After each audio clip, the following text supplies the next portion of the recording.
The Dodgers are reeling and the trade market looks a little awkward right now. USC lands a verbal commitment from an elite prospect on the East Coast. What could possibly go wrong there? And someone on the Lakers Summer League team is claiming Bronny James got special treatment. Good morning. I'm James. This is your daily dose of sports and start for the greatest sports city in the world, Los Angeles. This is the Faithful Angelenos Morning Report. So it is July 28, 2024. It's also Sunday, the Lord's Day, and if you believe as I do, take a moment. Thank God for the blessings that you have in your life, like LA sports. And if you like being in the know about LA, clearly clack the like button. Clearly clack the subscribe button. There's a notification bell. Hit that. It'll let you know when we drop new content. Sharing is caring. Let people know we exist. And by all means, comment. Now, before we go through the news and notes, a look at the scoreboard. Houston 7, Dodgers 6. The Dodgers gave up a 5-run lead. Their lead has shrunk to 5.5 games, which I realize makes some people claim it is now a race. It is not. Stop it. By the way, Shohei Ohtani hit his 32nd home run of the year. Today, the Dodgers are at Houston at 11 a.m. And yes, the Astros, the Trash Stros, are going for the sweep.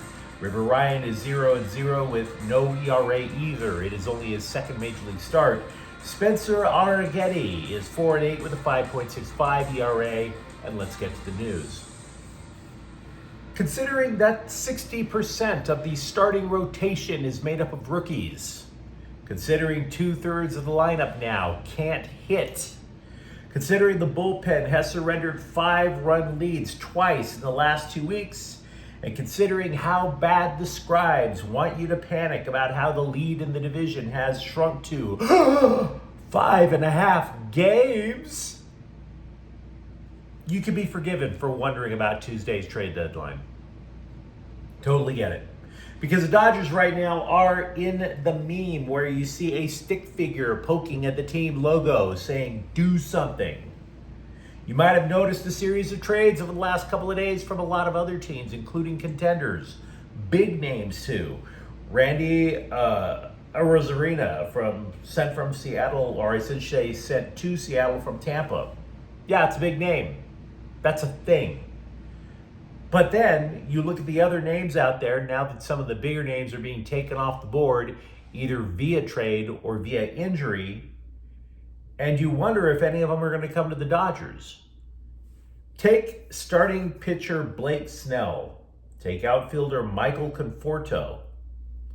You really think the San Francisco Giants want to send them to LA? Really? Even if the Dodgers offered an amazing package of prospects in return, really? For that matter, if you remember a couple of years ago, the Dodgers offered a king's ransom to the Angels in order to try to land Shohei Ohtani. Artie Moreno quashed the deal, specifically out of Dodger hatred. Of course, the Dodgers signed Ohtani last offseason and Moreno got nothing. But when you consider the pettiness of rivalries, I would imagine Moreno's even okay with that. So do you think that the Dodgers are going to land Taylor Ward of the Angels? Do you think the Dodgers are going to land Luis Rengifo of the Angels? Or Rengifo, however you pronounce the name. I don't watch Angels baseball. You've probably heard a ton of trade rumors involving the Dodgers and the Red Sox, but the asking price has been sky high. So I bring this up because on this channel, we don't sit there and, oh my God, there's a hot rumor. No. We deal with reality here. We've been reading hot rumors for weeks. Oh, scorching hot rumors. The hottest, stickiest, steamiest, the most moistest of reading hot rumors that have been going on. We just haven't been sharing it with you here because we know there's no basis in reality. Rumors so sticky, so moist, that the scribes or the bloggers writing them actually have to use hand sanitizer when they're done typing. We've seen articles claiming the Dodgers want to go for an outfielder and a reliever and a starting pitcher, that they're going to make this massive deal where they flush everybody in the prospect pool out to Chicago. We've read those rumors. Now we're hearing articles about how the Dodgers have instead decided to lower their sights to go after second, third tier outfielders. The point I'm trying to get to you is this. I believe the Dodgers will do something, but it is abundantly clear that the scribes have no effing clue what it's going to be. And that's the memo. The Dodgers have promoted catcher Hunter Fiducia from AAA to fill the void in the roster created by Freddie Freeman. You might recall Freddie Freeman, he had left because of a family issue. His son is like pretty dang sick. Freeman is out until at least Tuesday, and that's just speculation. Because the only reason it sounds plausible that Freeman might be back on Tuesday is because the Dodgers will be over in San Diego by then, and it's a lot closer than a plane ride. Now, as for Fiducia, he was drafted in 2017, reached AAA in 2022, and he has been anchored there ever since. And when you consider how many higher-end prospects the Dodgers have at catcher, Dalton Rushing, Diego Cartaya, you can imagine that, and not only that, but the guys they already have in the majors, Will Smith. You can understand why Fiducia has not been promoted up until now. Now, he hits decent. He's got a .295 average, but if he gets any playing time at all, it's going to probably be in a pinch-hitting role because he's behind Will Smith. Cavan Biggio has been playing first base in Freeman's place. And good news, Biggio lifted his average yesterday. It's over 200, which of course is flaming hot garbage, but it's over 200 now. Improvement, right, guys? Anyway. 4-star defensive end Xavier Griffin has verbally committed to play for USC as part of the class of 2026. So while I talk up the guy, let's take a deep breath, because didn't half of the defensive recruits from the class of 2025 back out of their commitment to USC? Griffin is the 21st ranked prospect for the entire class. He's the 3rd ranked defensive end. This is according to ESPN. He's from Gainesville, Florida. Florida.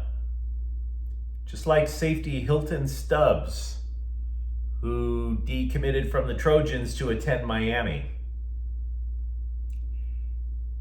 Anybody else feel the sensation of a rug being pulled out from under Lincoln Riley again? Griffin had 15 sacks last year, which sounds awesome. And then you remember 2 5-star defensive ends in the class of 2025 also backed out. So the headline is nice. The headline suggests USC is starting to destroy for recruiting. We've seen this movie before. We've read this book. If there's one thing we have learned over the last couple of months, is never to trust the word of a high school kid coming out of the Deep South. And I hate saying it because I don't want to sit there going around judging high school kids. They're teenagers. Of course they're going to change their minds. But until I see that guy in Cardinal Gold, I'm going to treat this story not with a grain of salt, but with a salt lick.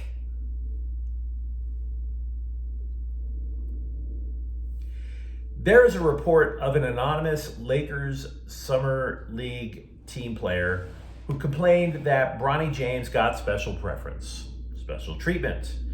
Moreover, that other players on the team were quote unquote frustrated with the attention he was getting. And then people came out of the woodwork to defend Bronny James. No, the story's not true. What a bunch of falsehoods, blah, blah, blah. And let's just cut to the chase. He did get special treatment. Stop it. Stop it. Matter of fact, I am so convinced Bronny James got special treatment that I'm not only going to say stop it, I'm going to say something a guy my age should never say. Stop the cap. If you don't want me to start acting like I'm a teenage boy, throwing out those kind of phrases, Don't lie to my face about Bronny James. He got special treatment. Stop the cap. And by the way, let's add something else. I don't care if he got special treatment. It's Summer League. I don't think I don't even think that the idea that Bronny James, LeBron James' son, I don't even think that getting velvet glove treatment is a controversy. It's Summer League.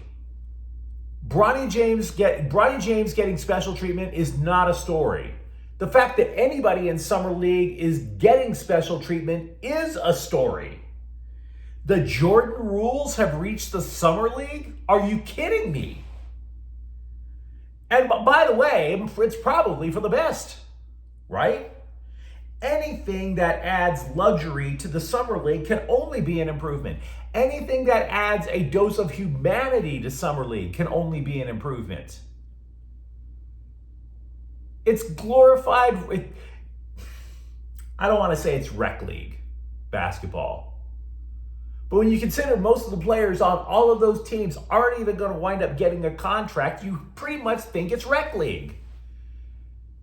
A friend of mine did a bit years ago about rec league basketball, about some poor bastards who are willing to pay $80 to blast out their Achilles and their knees in order to get a $20 trophy from Dick's Sporting Goods. That's rec league basketball. That's the Summer League. So these guys have spent all their time, all their lives, dedicating their lives, trying to become a professional athlete. Most of them don't even have contracts. Summer League is like the only place where guys, dudes who were in the Final Four like 3 months ago, are flying Frontier to participate in Summer League. Let's try and raise the bar for their treatment. And if Bronny James, and by the way, I've had a lot of criticism for Bronny James. But if Bronny James can actually get some humanity for those players by getting special treatment, I'm all for it. Because if I'm a player, maybe I'm thinking to myself, if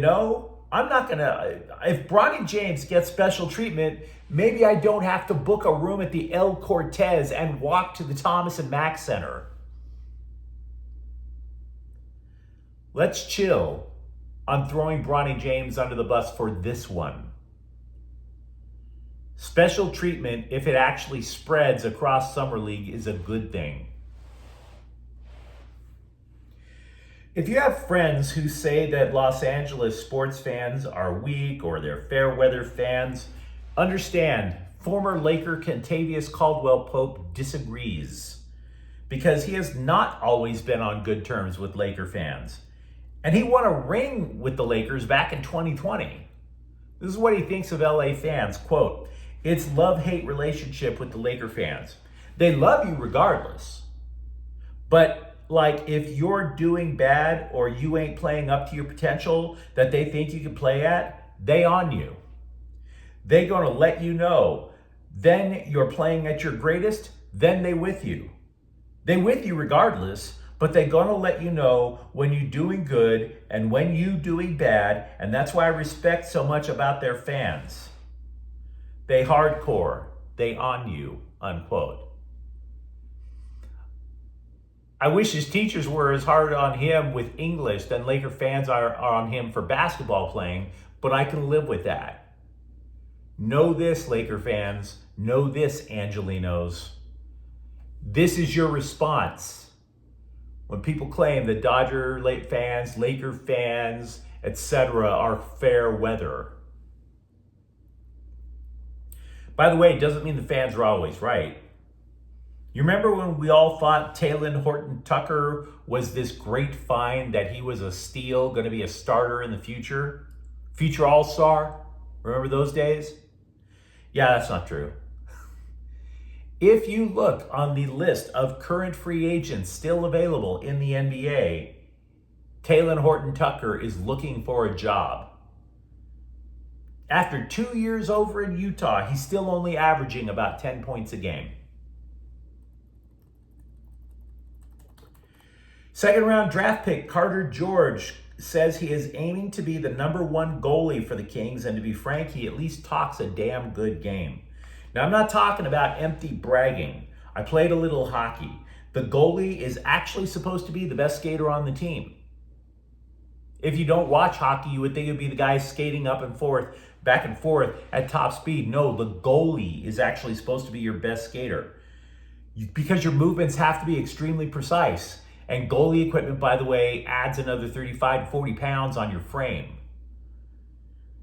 So George is apparently an exceptional skater. Quote, probably the first 2 or 3 years of becoming a goaltender, I didn't really see a puck in goalie practice. It was always just skating, skating, skating. And I think that definitely helped me get good edges, definitely allowed me to be a lot more efficient in the crease at a young age. And I just built off that, unquote. Kings director of goaltending Bill Ranford, who is a former NHL netminder, said George's fundamentals really are, in fact, that solid. Quote, he does have a really good grasp of what's going on in front of him. And for a young goalie, that's impressive. Rams cornerback Darius Williams is out with a hamstring strain, and the Rams said they will take things a week at a time with him. And yes, yesterday we said that the Rams signed Jerry Jacobs to fill a role because both Williams and Darian Kendrick are down with injuries. Kendrick, by the way, out for the year. But the Rams want Williams to start, so they are willing to treat this hamstring issue with kid gloves. Said Sean McVay, quote, here's the good thing. We're about 40 plus days out from being able to play Detroit. Hopefully we'll just take it a little bit at a time, unquote. We mentioned earlier about how many of the players in Summer League do not have contracts. Former USC guard Boogie Ellis earned one with the Sacramento Kings after his Summer League performance. He shot 54% from three-point range in Summer League. Now, the contract is supposed to be an Exhibit 10 deal, which is typical for undrafted rookies. It basically means, honestly, that he just has a shot to continue his career. But you let me know what you think of the comments thread. Are you panicking about the Dodgers prospects for the trade deadline? For that matter, are you panicking over the idea of USC football keeping in East Coast recruits? And if you enjoyed the content, don't forget to subscribe to Faithful Angelenos. We are talking LA sports every single day here. Thank you for watching. I'm James. We'll be back tomorrow. Faithful Angelenos is a Quian Corte El Queso production. Take care.